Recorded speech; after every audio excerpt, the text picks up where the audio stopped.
హైదరాబాద్లో హైడ్రా దూకుడు గురించి మనందరికీ తెలిసిందే. పూర్తిగా చెరువుల ఆక్రమణలు, అక్రమ నిర్మాణాలను కూడా కూల్చివేస్తున్నటువంటి దశలో నిన్న సుప్రీంకోర్టు ఇచ్చినటువంటి తీర్పుతో హైడ్రాకు ప్రస్తుతానికి బ్రేక్ పడిందా అనేటువంటి ప్రశ్న ఉత్పన్నమవుతుంది.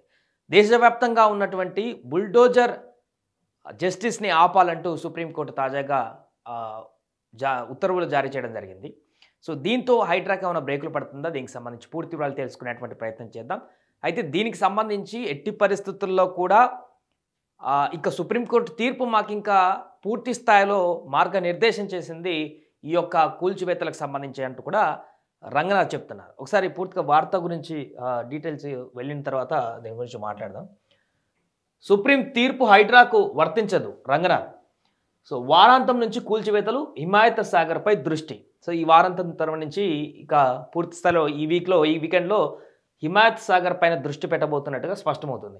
సుప్రీంకోర్టు ఆదేశాల నేపథ్యంలో మరింత దూకుడు పెంచే యోచన. హిమాయత్ సాగర్లో ఆక్రమణల తొలగింపులకు కార్యాచరణ సిద్ధం.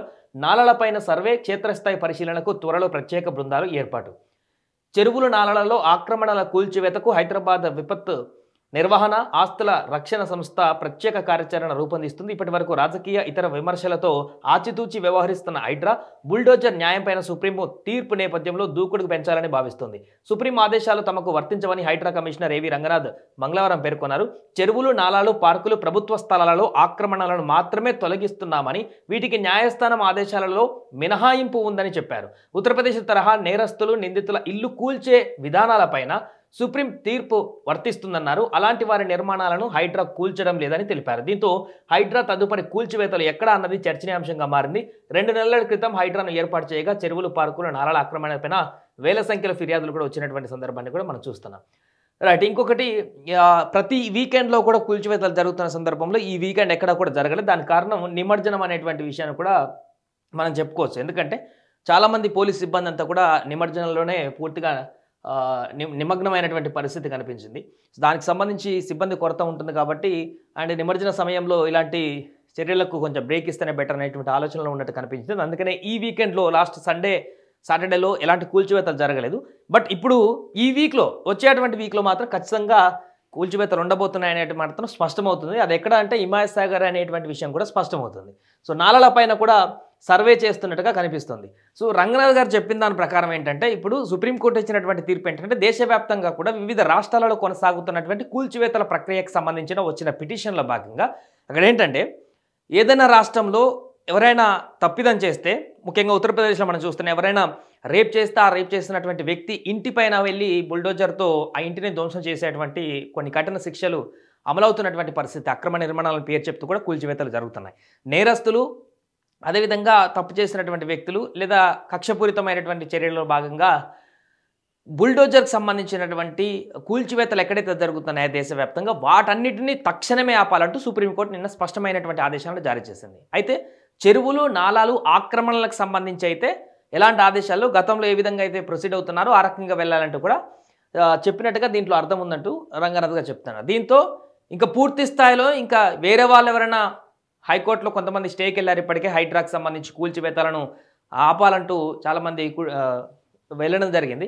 ఆ తర్వాత సుప్రీంకోర్టుకు కూడా వెళ్తారేమో, హైకోర్టులో సరైనటువంటి స్టే రాకపోతే అనేటువంటి సందేహంలో ఉన్నటువంటి పరిస్థితుల్లో రంగనాథ్ గారికి నిన్న ఇచ్చినటువంటి ఆ సుప్రీంకోర్టు తీర్పు అనేది ఇంకా క్లియర్ కట్గా మరింత బూస్ట్ ఇచ్చినట్టుగానే చెప్తున్నారు ఆయన చెప్పినటువంటి ఉద్దేశం ప్రకారం. సో అంటే అక్రమ నిర్మాణాలకు సంబంధించి అయితే కోర్టులు కూడా పూర్తి స్థాయిలో సమర్థించవు అనేటువంటి ఇండికేషన్ అయితే సుప్రీంకోర్టు ఇచ్చిన నిన్న తీర్పు ప్రకారం మనకు అర్థమవుతుంది. ఎవరైనా చెరువులు, నాలాలు కబ్జాలు చేసి నిర్మాణాలు చేపట్టినటువంటి వ్యక్తులకు సంబంధించినటువంటి అక్రమ నిర్మాణాలను న్యాయస్థానానికి వెళ్ళినా కూడా పూర్తిగా ఇక్కడ స్టే ఇచ్చేటువంటి పరిస్థితి ఉండదు, లేదంటే దానికి సంబంధించినటువంటి ప్రొసీడింగ్స్ ఆపేటువంటి పరిస్థితి ఉండదు అనేటువంటి విషయం అయితే దీంట్లో ఇంకో రకంగా మీనింగ్ మనకు తెలుస్తుంది అనేటువంటి విషయం అయితే అర్థమవుతుంది. అందుకే ఇంకా మా పని మరింత దూకుడుగా ముందుకు వెళుతుంది. ఈ వీక్ నుంచి పూర్తి స్థాయిలో సుప్రీం ఇచ్చినటువంటి ఆ తీర్పు మాకు వర్తించదు, ఇంకా పూర్తి స్థాయిలో మాకు ఇంకా బూస్టప్ వచ్చినట్టుగా కనిపిస్తుందంటూ కూడా ఆయన నిన్న మాట్లాడినటువంటి వ్యాఖ్యలు చూడొచ్చు.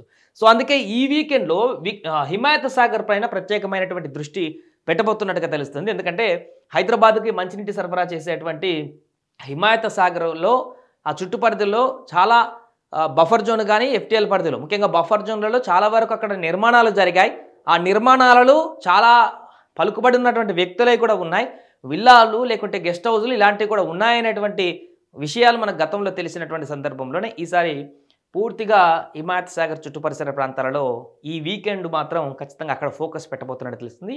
సో ఈసారి అక్కడ ఎంతమంది నిర్మాణాలు అక్రమంగా నిర్మించినటువంటి నిర్మాణాలు కూల్చివేస్తారు, అక్కడ ఏ రకమైనటువంటి కూల్చివేతల ప్రక్రియ జరగబోతుంది అనేది ఈ వీకెండ్లో చూడాలి. బట్ మొత్తానికైతే హైడ్రాకైతే మరింత బూస్టప్ ఇచ్చినట్టుగానే చెప్తున్నారు రంగనాథన్ నిన్న తీర్పుతోటి. చాలామంది కన్ఫ్యూజన్ ఒకటి ఉంది. సుప్రీంకోర్టు ఖచ్చితంగా బుల్డోజర్ ట్రీట్మెంట్ని స్టాప్ చేయాలని చెప్పింది కాబట్టి ఇంకా హైడ్రా ఇక కూల్చలేదు, అక్రమ నిర్మాణాలకు సంబంధించినటువంటి చెరువుల పరిధిలో బఫర్ జోన్ ఎఫ్టీఎల్ పరిధిలో ఉన్నటువంటి నిర్మాణాలు కూడా కూల్చలేదు హైదరాబాద్లో అని చెప్పేసి అనుకున్నటువంటి వాళ్ళకి మాత్రం క్లియర్ కట్గా మెసేజ్ ఇచ్చారు రంగనాథ్.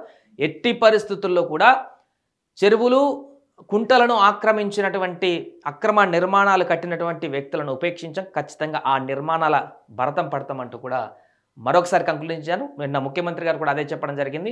ఇదొక యజ్ఞం, ఖచ్చితంగా పర్యావరణ పరిరక్షణ కోసం ఎంత దూరమైనా వెళ్తాం, ఎట్టి పరిస్థితుల్లో కూడా హైడ్రా ఆగేది లేదు, భయపడేది లేదు, ఖచ్చితంగా ముందుకు తీసుకువెళ్తామంటూ ఆయన కంక్లూజన్ ఇవ్వడం జరిగింది.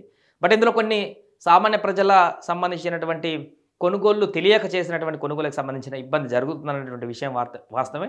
దానికి సంబంధించి కొంతవరకు ఫిర్యాదులు వస్తున్నాయి. కొంతవరకు ఫిర్యాదుల నెపంలో కూడా వారు ఆల్రెడీ తెలిసి కొని అక్రమ నిర్మాణం తెలిసి కొని ఆక్రమించుకునే ప్రయత్నం చేసినటువంటి వ్యక్తులు కూడా మాకు తెలియకుండా కొన్నామనేటువంటి వ్యక్తులు చేస్తున్నటువంటి ఫిర్యాదులు కూడా అందుతున్నాయి. సో దీన్ని పూర్తిగా జల్లెడ పట్టి దానికి సంబంధించినటువంటి ఒక కార్యాచరణ ప్రభుత్వం కూడా రూపొందించే పనిలో ఉన్నట్టుగా మనకు కనిపిస్తుంది. ఇది ప్రస్తుతానికి హైడ్రా సుప్రీంకోర్టు తీర్పు తర్వాత హైడ్రా ఇచ్చినటువంటి కంక్లూజన్.